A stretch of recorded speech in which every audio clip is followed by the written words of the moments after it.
Shalom, you guys. It's been a while since I've done a story from this book, Mississippi Black Papers, 57 Negro and White Citizens' Testimony of Police Brutality, the Breakdown of Law and Order, and the Corruption of Justice in Mississippi. In light of what was found in Mississippi, if you haven't heard the news, I think this is fairly fitting to show you the history of the Jacksonville police culture and their justice system, and see if you can correlate or connect the two, or maybe get a better idea of what people were going through back in the days, not too far in the far past in Mississippi. I am 16 years of age and was born in San Francisco, California. I presently reside in Clarksdale together with my grandmother, Miss Beatrice Tanner. I have been a resident of Clarksdale for the last 15 years. My parents live in San Francisco. I also attend Clarksdale Agricultural High School. On about April 15th, 1963, at approximately 7 p.m., I was walking alone along Sunflower Avenue, Clarksdale, on my way home from Leon's department store, where I was working, when I was stopped by a Clarksdale police officer by the name of Officer A. Now remember, they take the officers' names out of these accounts, so you can't trace them down, so you can't go and see if their families are still alive, see if they're still alive. Shady stuff. He told me to get into his car, which I did. He then started to drive to City Hall. En route, he said that some boy had told him that I had stolen a car. This I denied. He then told me, if you don't tell me the truth, I'll kill you. Then I told him in that event, he would have to kill me. When we reached the jail at Clarksdale City Hall, my shirt was torn off by one of the 5 policemen, including B, C, and D. I was then told to get out of my clothes, which I did. While I was naked, the same 5 police officers kicked, slapped, and punched me with their hands and feet. This beating lasted 35 to 40 minutes. I was hit in my face, buttocks, legs, and ear. Officer B cuffed me on the left ear with the palm of his hand. When he pulled his hand away from my ear, it immediately began to ache. As a result of that beating and cuffing of my left ear still periodically aches. It feels as if I can breathe through that ear, and water makes it ache.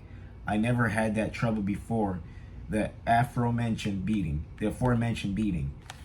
I have not been to a doctor. So this man is suffering long-term health issues because of the beating these police officers gave him. After the beating, I was put into a cell. About 30 minutes later, Officer B came back and forced me to sign papers called an affidavit, which I didn't read. I spent the rest of the night in jail. Even if he did read them, I bet he would have been beaten again for being a smart N-word.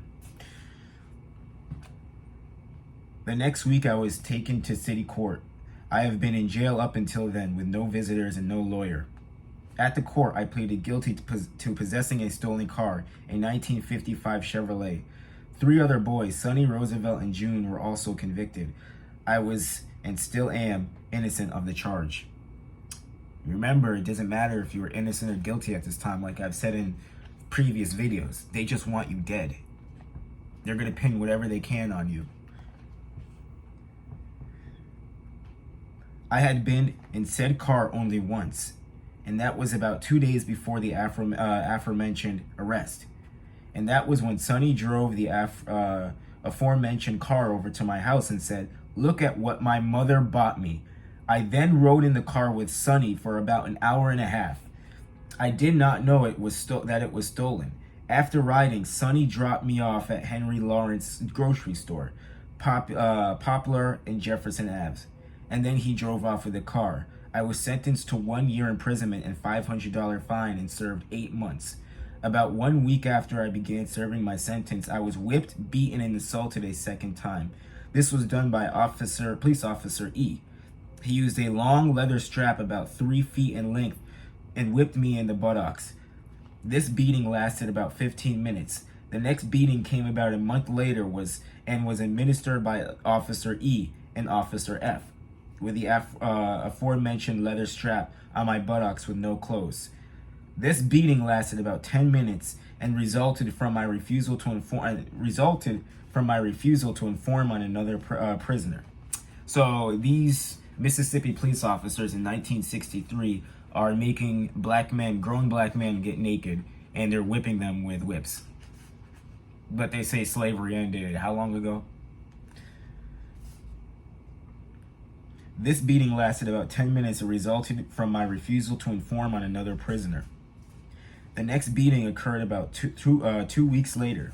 This time, Officer G punched me with his fist and about the face, head, and mouth. He broke my left upper and front tooth. This beating resulted from my having asked Officer G to leave a particular door open. The last beating occurred about 2 months later, about 8:30 p.m. Officer E seems to be a straight up demon, again whipped me with a leather strap on my neck and buttocks for about 15 minutes. He had accused me of rambling through the mayor's office. In September 1963, I reported the above incidents to the Clarksdale FBI in person. Signed, Larry Johnson. Again, I'm sorry I haven't been reading much from this book. If you follow me on Instagram, you'll see I'm doing a lot of other stuff on there, and I got a lot of other books in the background. I'm studying Kabbalah. I'm doing a lot of other things. But these are great because they're sad and they're deep stories that expose a lot about what they say in this country doesn't exist or stopped existing. According to these people in the 1960s, they all loved you and they were all working hard to wrong the past of their forefathers and ancestors and marching with you and holding up signs with you. And reality, none of them were. In this book, another story I might get to within the next month or as soon as I can, you're going to see how they treated white people who were actually on your side.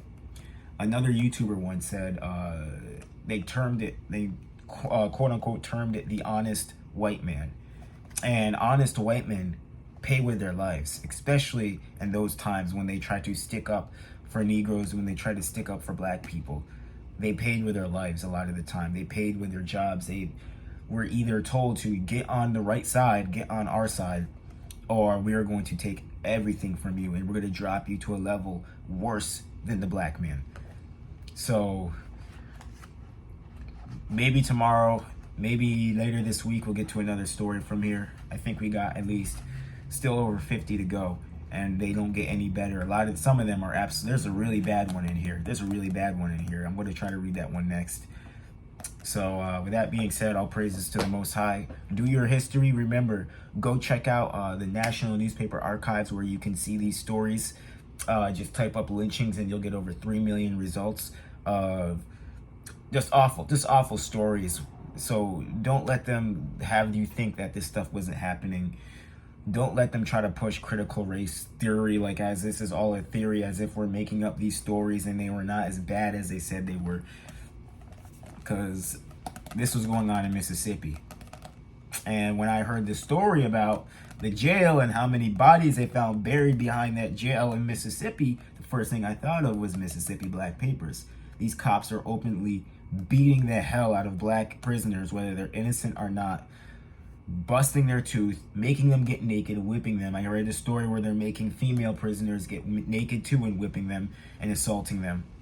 And I put two and two together. My friend, who I gave a copy of this book to immediately after he saw that story, we started talking about it and he put two and two together. And I think that we all know whose bodies those were buried behind those jails and why, and how long they've been doing that. So again, all praises to the Most High. I'll check you out later, hopefully with another topic, maybe from this book again.